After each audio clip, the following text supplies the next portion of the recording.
start Markel? I mean, that's what we've been doing. And I think one of the main things that's on my mind is how do I grow Markel Fultz and grow him especially with Ben and Joel? How do I win games and put us in a position where we're moving forward?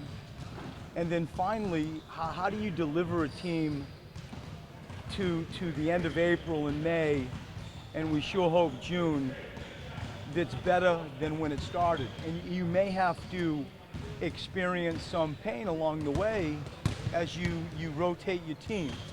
I'm extremely motivated by Markel at this early stage of his career is best with the ball as a point guard. And I'm able, because of that in the second half, to play him almost exclusively as a point guard. And so when you look at how do you grow Markel, how do you grow our team, how do you put him in a position to succeed, like as we study the rotations, we're going to persevere with what I've just said for that reason. And it's certainly come with a lot of thought. It doesn't make it right, but it's come with a lot of thought. And as a 20-year-old Markel Fultz will experience some inevitable ups and downs, I'm not. I'm not. And so I want to give this an appropriate amount of time, and everybody's going to have their own notion, idea of what that equals. And somewhere with all those things that I have just said, really equals the reason that I'm doing what I'm doing. Brett, how does that affect Ben? How does that affect Ben when Markel's handling the ball? How does his role change? What? How does that affect Ben when Markel's handling the ball, and how does his role change?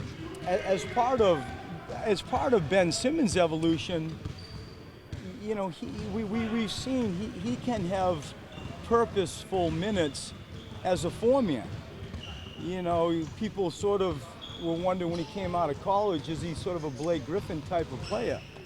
And I think that when Markel does have the ball with Ben, that's how you see it. And so there is this is going to take a little time. This isn't like perfect world fits. And I like it because what they are is really good players and they're really young. But to think it's just going to come out and you're going to, here's JJ and Marco, and here's Dario and Irsan, and here's TJ and Ben. It ain't like that. That's not the design of this year's team. And so I have to, make the decision of how do you best play it, and how do you grow the team, how do you really put us in a position where we can make a deep playoff run, and we can be better than we were last year. All those things are what's been thought out as it relates to this question of playing your team. Really, after the first 5 minutes, you didn't really play Markel primarily.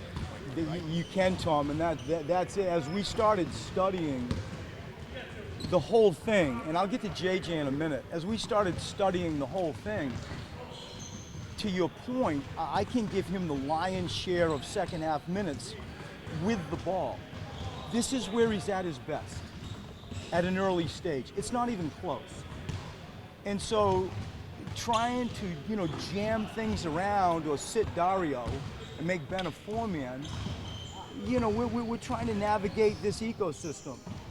And it's a little unconventional, but so be it, because I really feel as we study this is what I feel is best for the team going into game one. We've only played 4 games. In 2006, we brought an NBA All-Star off the bench in Manu Ginobili, and it was lightning in a bottle. It changed our second group at the start of the game. JJ can do that. And, when I last year started substituting and trying to find out, well, who guards the opposition point guard? Who's got John Wall?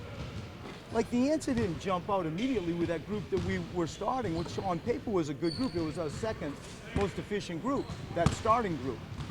And so with this, Markel, you got the point guard. You got the primary ball carrier to start games. And I'll be in a little bit of that for sure in the second half. And we learned back in the day, like sometimes the game goes back and forth and Ginobili's going to come off. He doesn't even get a touch or a shot, and I've experienced that with JJ. And so all over the place, this has been well thought through. We will study it, and hopefully, I can do my job that can tick the boxes of all those things I just said. Growing the team, growing Markel, figuring out the rotations, delivering a team that can make a better playoff run in May. I'm not here to say we're going to win 42 games, 56 games. I'm not saying any of that. I'm saying I want to be better when it matters most. And that may take a little bit of time and experience some pain along the way. Do you worry at all about the growing pains that are going to come with growing him as a starter and like criticism that might come with that and his ability to handle it? Maybe, I get the whole thing, and I'm the coach, and this is my decision, and so it'll come my way too. And so be it. Really, I think if we've learned anything, here we are, or here we all still are, kinda.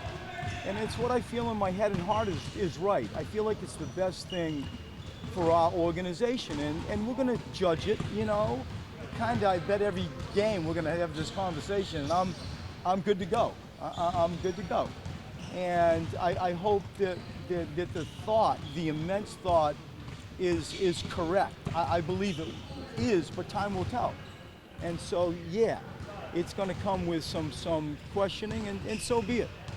Hey, Coach, considering what happened in May, how much extra importance does that put into getting off to a good start tomorrow night? Not at all. It really doesn't. There is a competitive side for sure.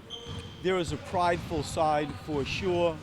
But I speak and mean this, that my interest is to move us in a responsible way, a way that I hope we all can step back and see that we're getting better. The fact that we lost to the Boston Celtics in May last year, it adds something to it, of course. But as far as like it being the thing and here we go, like it's not, for me it's not. Like I see this thing, I hope as I should. We have a season to play, 82 games. I've said before, I think we have a decade of success behind you guys. And so I really am trying to view it that way, and I would be not telling the truth if I didn't say we're going to the Boston Garden, we're playing the Boston Celtics, and that means something too, but it's not the thing that overwhelms me. How ready is the group, do you think? It's kind of been an unconventional preseason. What are you feeling from the camp? I mean, the spirit is awesome. The trip to China was a tremendous team experience, a cultural experience. For sure we will miss Muscala. He is highly questionable. We will miss Wilson Chandler. How can you not? Those are adults. Those are veteran NBA men. And then you take the group that we have, and we've seen, some promising things from Landry and the excitement that Markel can bring, and the growth of Ben and Joel and Dario. Cubs come off a good summer, with that Boston series also fresh in his mind. And so I think, from a spirit standpoint, not from a health standpoint, we're good. We're excited to start, a very long season. Have you thought about where you've come from as the head coach of this team, from a 10-win season to now kicking off the NBA season, being the first team to play on national TV tomorrow night? Pretty cool, right? Yeah, no, really, really exciting. And I've said a lot to everybody here, like there is a difference between culture and style of play, and I think we're moving forward in both of those areas. And to have the league recognize us with a volume of national TV games, and you get excited when you hear you're in the elite conversations, the royalty of the league conversations, and we completely understand that. We look up and see the Celtics and Toronto, and we're trying to get up there. We like our chances, we like our team, but to your point, to start the NBA season and have the league feel like we are worthy enough to hold that sort of that platform, yes, it's an exciting, as I said, I think many years that we're going to be pretty good. Plus, what have you told your players to just focus on game to game and not get caught up in the Say, go one more round. What have you told your players to not get so focused in the bright lights and what's ahead, but focus on the game this season? I mean, we use the phrasing psychological stability, I do. And there is a hardness and a resilience that you hope to grow a team with. Any championship type of team has a psychological stability. And you're going to go in, for example, into the Boston Garden. It's going to be incredibly loud. They're going to roll out 2 all-stars that they didn't have at the end of last year. We're coming in there and excited to play. And, you know, the emotions of that environment can get the better of even veteran teams, and that we are not. And so that's the season-long message, certainly not just for opening night. What's your gauge for a successful season? You always say it's to improve. Does that mean win a playoff series? I mean, I'm not even going to go there.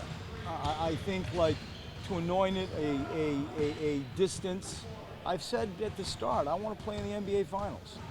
You know, then somebody asked me, well, if you don't, does that make it a failure? No. But like that, well, how can that not be our goal this year? In my eyes and in my head, I don't feel comfortable not owning that as a goal. And, you know, we kind of came out of left field a little bit, won 16 games in a row, beat Miami 4-1, and then everybody sort of looks at us different. Like our vision line has changed. And in my eyes, in some ways too. And so what equals success? I don't know. I think like we'll all be able to candidly again talk about that at the end of the season, whenever that is, as well. But I just like coaching these guys. I really respect their commitment, their passion, their work ethic. I look forward to going into the season with them. How much better do you think you guys can be just through the improvement of Ben and Joel? I mean, you're going against teams that have, you know, added Kyrie and Gordon and Kawhi, but, you know, you've got 2 young guys who have a lot of room to grow. How much better do you think you can be just with those? I think their sort of their win value or their net value cumulatively after you know the season last year gone by and their improvement this year, it equals something. And they have improved, and their head has improved, their game has improved. Joel, for the first time, is healthy. Ben comes in early and puts in his time. You know, he's the rookie of the year as a point guard. Not many people would have ever guessed that, and that is in the books. And they need help. You know, they need help. They need to accept, and they will, that responsibility. You know, they will lead us through example and performance and leadership, and they have improved. I know that they're looking forward to taking their summer's work and opening the season. Brett, how tough is it for you as a coach when Wilson Chandler and Muscala, who you expect to be in your rotation, you got to start the season off without? You know what? I'm so numb to it all. I really, of course, we wished we had them, but I'm really so numb to the injury thing. It happens, you move on. I've learned that somebody will step up, somebody will play more minutes.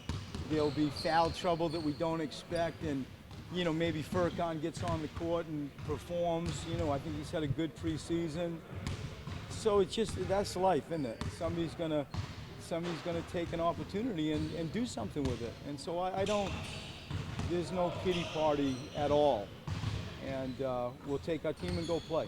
What are you most curious to find out about your team? I think the defensive side, we've done some different things. I think we were 4th last year defensively. It's how I see the world. It's where this program's bread is buttered. And defensively, the evolution of us in that capacity and trying to grow a defense, and we've made some adjustments, try to utilize Joel, you know, for what Joel can bring to the table. That's my curiosity. I think we're going to pass, we're unselfish. I think we'll find ways to score, but I really want to guard. I really, really want to play defense. And this team will. This team has got a spirit and I think a skill package to do that. When you lose the beard? If it was up to my wife, it would have been about 3 months ago. My son has a vote though, so I don't know. I don't know. Thanks, Brett. Thanks, everybody. Thanks, Coach. Bye-bye.